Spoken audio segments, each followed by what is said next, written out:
a 2 ans, nous avons commencé à y penser avec Thierry Cavanet, donc, qui est le secrétaire général de l'organisation de la ville de Basse-Terre, et Maggie Lizimac. La première photographie représente la maison Lienseul.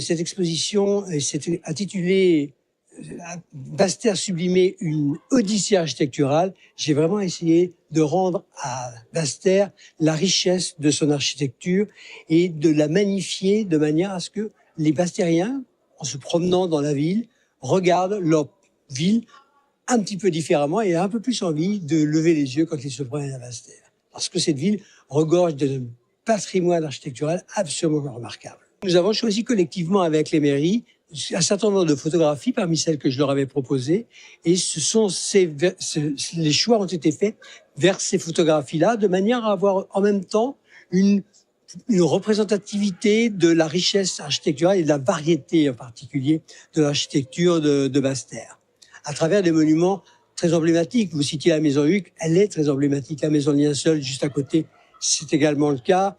La maison Coquille, pour les maisons anciennes, sont aussi des maisons qui sont très, très particulières à la ville de Basse-Terre. Alors, ça confirme la richesse de Basse-Terre. Et effectivement, c'est original parce que ce photographe, il fait la photo et puis il repeint, il donne une couleur, il donne une originalité à la photo. On se demande, on ne sait plus trop si c'est une photo, si c'est une peinture. Et c'est ce qui fait ce patrimoine. Et on voit les belles maisons, les sites patrimoniaux qu'il y a à Basse-Terre, qu'il a valorisés.